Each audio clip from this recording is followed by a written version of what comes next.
Se você tá aqui, provavelmente é por causa que o seu ano de 2025 não foi como você esperava. Criou metas, planos, sonhos, pra depois fingir que nada aconteceu. Pois então fique nesse vídeo que eu vou te dar 3 hábitos simples que você pode aplicar no seu começo de 2026 para ter um bom ano firme com Deus. A paz do Senhor, eu sou o Mano Brenin e hoje a gente vai falar sobre esse tema.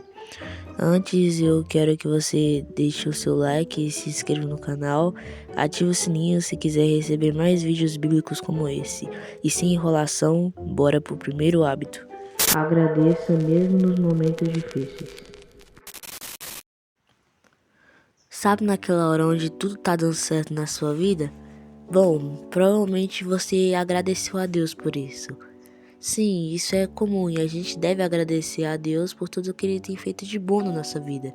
Mas e quando acontece um sofrimento na sua vida, você também agradece a Deus? Sim, porque esse é o ponto principal desse hábito. Muitas pessoas agradecem a Deus quando tá tudo dando certo na vida, quando tá com carro de luxo, tá com sucesso, mas aí quando tem pobreza, quando tem necessidade, ela só reclama. Porque a verdade é essa, é fácil agradecer quando tá tudo dando certo, mas quando tá tudo dando errado é bem difícil agradecer a Deus porque você tem vida pelo menos. E irmão, Deus não só aparece em coisas grandes, Ele aparece em pequenas coisas do dia a dia que você pode agradecer a Ele, por um café quente, pela oportunidade de trabalho, pela oportunidade de ajudar ao próximo, por você ter vida e por você ter saúde. Essas pequenas coisas do dia é Deus agindo.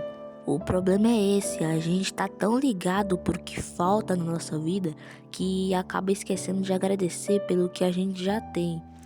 Muitas das vezes, irmão, uma das coisas que move o céu é exatamente a gratidão, irmão. Na multiplicação dos pães e peixes, irmão, o que fez acontecer aquele milagre não foi a força de vontade, mas foi a gratidão. Jesus olhou para o céu e agradeceu a Deus pelo pouco que tinha. E agradecer é um hábito, irmão, que você não deve levar só para o seu ano de 2026, mas para a sua vida inteira, porque esta é a vontade de Deus. Porque 1 Tessalonicenses 5,18 diz: em tudo dai graças, porque esta é a vontade de Deus em Cristo Jesus para convosco. Repara bem, não diz só quando você tiver com uma boa condição financeira ou só quando você tiver o carro dos sonhos. Não, diz em tudo. Ou seja, até mesmo nos momentos de tribulação, de dor e sofrimento, você deve agradecer ao Senhor. E não só pelo que você já tem, mas pelo que o Senhor ainda vai te dar. Mas isso não significa que a gente não possa fazer nossos pedidos a Deus. Mas sempre quando a gente fazer os nossos pedidos, devemos estar sempre agradecidos e crer como se a gente já recebeu. Mas devemos lembrar que tudo que a gente pedir deve estar alinhado com a palavra de Deus.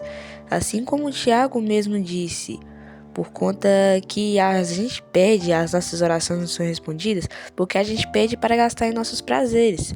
Então o perigo é esse, irmão, a gente orar a Deus pedindo coisas que são vaidade para gastar em nossos próprios prazeres.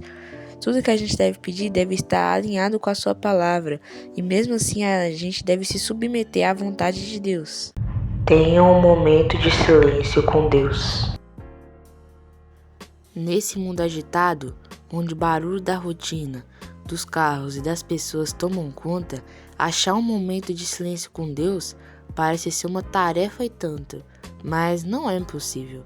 E o maior exemplo disso é Jesus, que mesmo em minha rotina puxada de curar pessoas e falar sobre o reino de Deus, conseguiu achar tempo para estar sozinho com o Pai, lá em Marcos 1,35. De manhã, bem cedo, quando ainda estava escuro, Jesus se levantou, saiu da cidade e foi para um lugar deserto, e ficou ali orando. Esse versículo nos mostra que se Jesus, mesmo com a rotina puxada, conseguiu achar tempo para estar a sós com o Pai, quem somos nós para não conseguirmos? Porque às vezes é nós mesmos que inventamos desculpas para continuar adiando o que precisamos fazer todo dia. Muitas vezes, quando oramos, apresentamos nossa lista enorme de pedidos a Deus. E aí é só isso e a gente pensa que acabou. Mas não é só isso. A oração verdadeira não é focada só em falar, mas também em ouvir. Quando ficamos em silêncio com Deus, nos desligamos de tudo para ouvir a voz dele, é aí que a gente conseguimos ouvir ela mais atentamente. Às vezes, a gente fica em silêncio com Deus do jeito errado. A gente fica em silêncio com Deus, mas a gente não fica concentrado no Senhor. Pensamentos começam a invadir a mente e nós ficamos ali pensando neles por segundos, minutos ou talvez horas. Mas o real momento de silêncio com Deus é aquele em que você desliga tudo para estar ali com Ele e sentir a sua presença. Talvez lendo a Bíblia ou estando ali mesmo com Ele, apreciando a sua presença e ouvindo a sua voz. Isso mostra que o momento de silêncio com o Senhor não é impossível. Mesmo em meio à rotina, os compromissos e os projetos, é possível ter esse momento, seja na hora de dormir, seja na hora de acordar ou até mesmo uns minutinhos à tarde. Esse hábito, além de fortalecer o seu relacionamento com Deus, irá aumentar a sua intimidade com Ele. Guarde o seu coração. Nesse mundo onde a atração principal são os prazeres carnais e o mundo está desprezando as coisas de Deus, a gente precisa saber bem guardar o nosso coração, porque dele procedem as fontes da vida. Se a gente não saber guardar o nosso coração, tudo que entra, tudo que a gente vê e tudo que a gente escuta vai mudando o nosso coração, vai transformando a gente naquilo. Por isso é sempre bom você guardar o coração de todas as coisas más, de todas as coisas que vão te afastar de Deus. Nós precisamos abrir os nossos corações para as coisas boas, aquelas coisas que vão aproximar a gente de Deus e fortalecer o nosso relacionamento com Ele. É como Paulo mesmo disse lá em 1 Coríntios, porque as más companhias corrompem os bons costumes, irmão. E muitas vezes quando falamos de más companhias, a gente pensa que é só amizade entre amigos, mas não. Muitas vezes as más companhias são disfarçadas de o que você consome, o que você ouve, o que você vê. Essas coisas podem se tornar más companhias. Por isso a gente precisa vigiar como aquilo está influenciando nossa vida. Você toma decisões baseadas naquilo? A gente precisa vigiar e responder a essas perguntas para saber se algo está tomando um lugar que não é para ele.